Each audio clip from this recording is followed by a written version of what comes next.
皆さん、こんにちは。ラです。はじめまして。1年半日本語を勉強しています。私の趣味は本を読んで、J-POP を聴いて、アニメを見ることです。よろしくお願いします。Hi everyone. I started learning Japanese in March 2021, but didn't actually decide to sit the JLPT until July 2021. I sat the N5 in July 2021 and passed. Yay! Today I'm going to show you how I got from this to this. If you're watching this video, you're either contemplating on whether to take the JLPT, you've booked the JLPT N5, or you could just be curious. The JLPT is a means to assess one's Japanese proficiency level of non-native speakers. There's 5 levels from N5 to N1, with N5 being the easiest. The website states that speakers at levels N4 or 5 will have the ability to understand Japanese used in everyday situations to a certain degree. If you go up to N1 and N2, then it's more for professional business use. I believe that if you're a pilot and you want to work for a Japanese company, then you would need N1. However, bear in mind that passing the JLPT does not mean that you will have no trouble conversing with Japanese people in everyday life. If you really want to be fluent in Japanese and be comfortable with everyday conversations, then ideally you should be in a situation where you can speak the language every day with local people. In July 2018, the majority of people taking the test, 33.2%, took it because they want to measure their own level of proficiency and not because of work.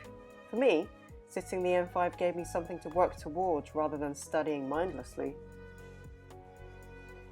So, the JLPT takes place 3 times a year in Japan. Of course, not all of us live in Japan, so for the rest of us, there's 2 sittings a year, July and December. The next sitting is Sunday 4th of December 2022. In the UK, you can take it either in London, so as Cardiff University, Edinburgh University or Leicester University. The test itself costs £100. You can find the links to applying for the JLPT via their website. To make it easy for you, I've also put these links in the description below. The JLPT has to be sat in person, as it's done on paper. There's no online alternative. It consists of 3 sections: language knowledge, which includes vocabulary and grammar, reading, which requires understanding of basic grammar, and listening. It's all multiple choice, meaning that you don't have to write Dear Diary. There wasn't as much kanji in N5 as I thought there would be. You are expected to recognize some kanji and then choose its hiragana form or vice versa. Also, there is no spoken component. You can see why passing the JLPT doesn't equate to competence. The results are released online at a date set by the Japan Foundation, and you can find this on the JLPT website. I set my N5 in July 2021, and the results were available from the 22nd of August till the 31st of October. You will eventually be posted your paper certificate at a later date. To be fair, I'm not sure when my one is due to arrive, but I'm very excited. And the best thing is, the JLPT certificate never expires.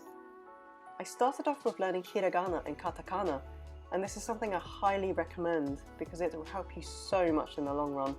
Duolingo has this handy hiragana and katakana chart, which you can refer to at any time. There's also lots of iPhone apps out there or Android apps. It doesn't matter which one you use as long as it works for you. After learning hiragana and katakana, I had one-to-one online Japanese lessons twice a month. During these lessons, I had speaking and listening practice with my teacher.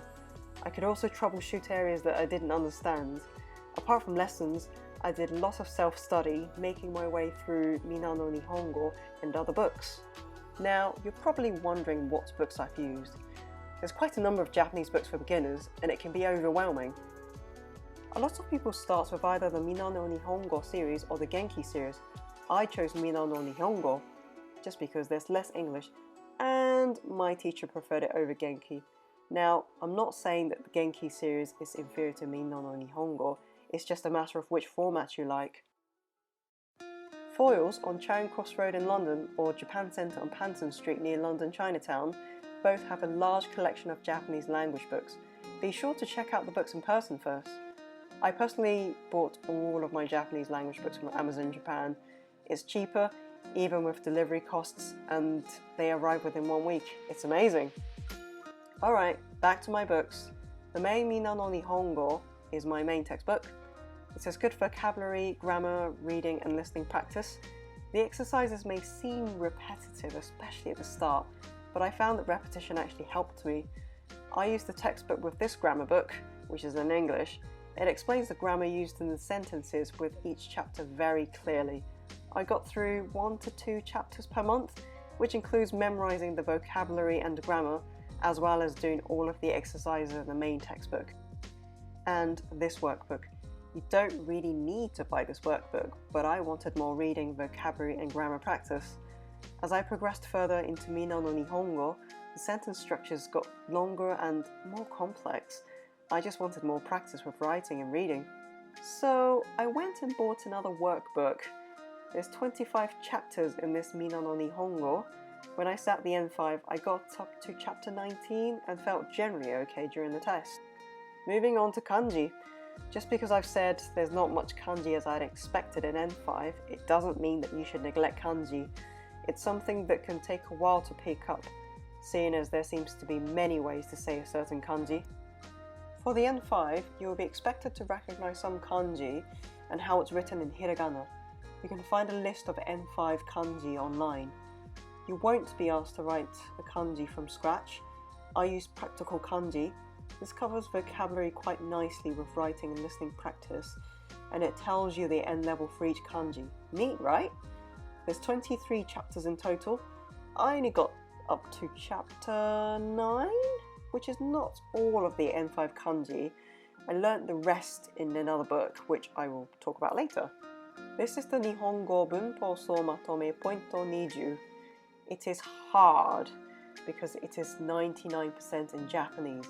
I had to use Google Translate a lot. Having said that, it covers grammar well, and I really like the sections on differentiating between wa and ga. I haven't used this book much, but I think it'll be useful for when I prepare for N4 and above. Now, I know I said that speaking is not in the JLPT, but it's still good to practice. This book has a lot of dialogues for you to read whilst listening to the CD. It's a good way to work on your pronunciation and the tone of your voice. Coming up to the test, I used the Nihongo SOMATOME N5 for revision. It's designed so that you work through 1 chapter a day. It's got exercises for 6 weeks. The exercises are in the same question format as the actual JLPT, so it's definitely good for exam practice. Now, I'm the type of person that would sit a mock exam before the actual exam, which is why I bought this book. This has 1 JLPT N5 paper with answer sheet templates that you can photocopy and then use as your answer sheet. It's good to have a trial run, because on the actual day, you won't be thrown with any surprises then. One thing I found this particularly useful was the listening practice. All of the questions and dialogues are in Japanese. The speed of Japanese is slower than general conversations, but you do need to listen carefully because you only get to listen to it once. If you miss it, the beep goes, it's on to the next question. Make sure you know your vocabulary well, so that you can spend less time trying to remember the difference between karai, karui, kurai, kuroi, and focus your energy on maintaining your concentration throughout. Studying a language should not be buried in books. I like exposure to Japanese at any given opportunity. Netflix has a good selection of anime and Japanese TV shows, for example Terrace House, or if you have a subscription to anime streaming platforms, then that's also okay. Spotify has a good collection of Japanese language podcasts that you can listen to whilst on the bus, during your lunchtime, any free time.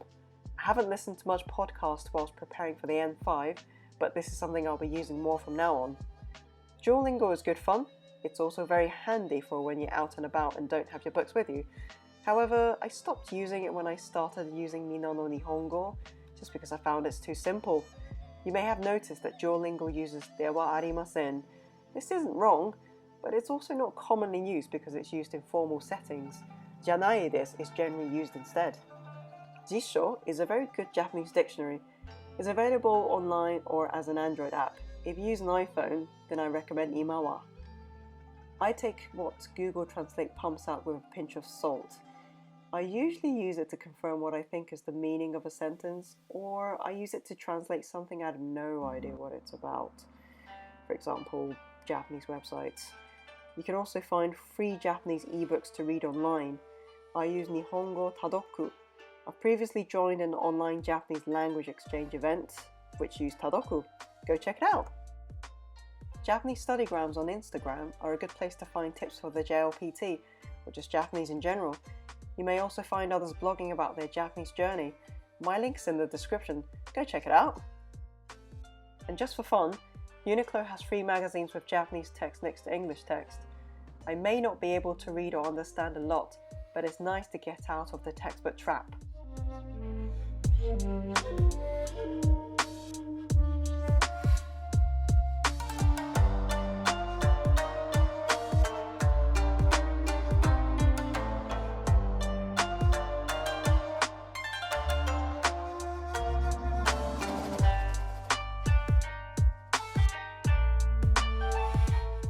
Taking the JLPT is not something to be taken lightly, so I've got some tips for you.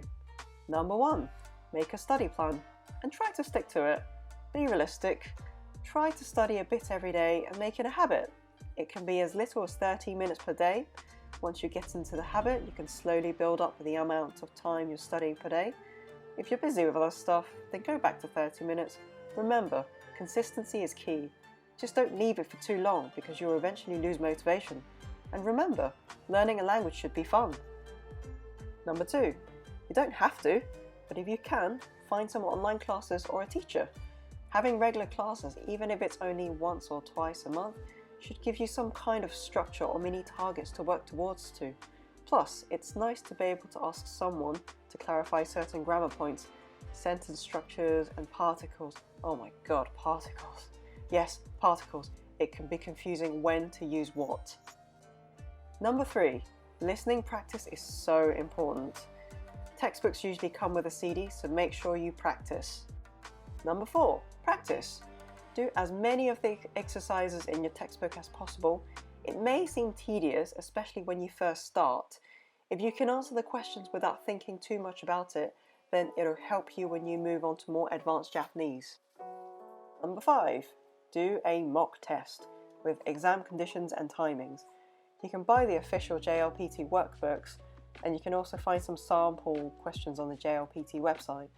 You don't want to be sitting the test the first time on the actual test day. It's better to be mentally prepared for what you're expecting. All the questions, answers, and listening questions are in Japanese. There's no English. I repeat, there is no English. This tip isn't JLPT specific, but I think it's important. As you're working through books, read out loud. This is a good way to work on your pronunciation. Atataka desu can sound a bit like a tongue twister sometimes. And finally, there are some things I don't recommend. Number 1, having too many resources or books at a time. As I mentioned before, there's lots of books for the N5 and lots of different dictionary apps. You can easily fall into the trap of using a small section from each book. I think it's better to find a good book that works for you and stick with it. I would suggest to only buy other books if they cover areas that your main textbook doesn't cover, for example kanji. With dictionaries, I stuck with jisho and occasionally use Google Translate to check phrases. Number 2, don't neglect kanji. You're not expected to write kanji in the JLPT, but planning your study schedule with kanji will help you understand the language more. You'll be able to understand and read more text as you progress, and that's very satisfying. Number 3, this is not specific to the JLPT, and no, it doesn't have a speaking component, but if you're learning a language, it only makes sense if you can read, write, listen, and speak. I joined an online Japanese language exchange event, and I'll be honest, I struggled a bit. I froze quite a bit. My brain had to think and translate what was being said, and then it had to process how to form a sentence to reply. Kawa-san という田中さんの会社です。はい、どうしましたか？仕事は忙しいです。忙しいですね。でも、明日... If you're still watching, thank you so much for staying this long. I know everyone studies differently and we all have different schedules and priorities, so what works for me may not necessarily work for you, but I hope you found this video useful. If you have any questions about the JLPT N5, please leave a comment below and I'll try my best to answer it. Don't forget to like and subscribe for more interesting content in the future. Also, good luck for December. See you next time. じゃあ、またね。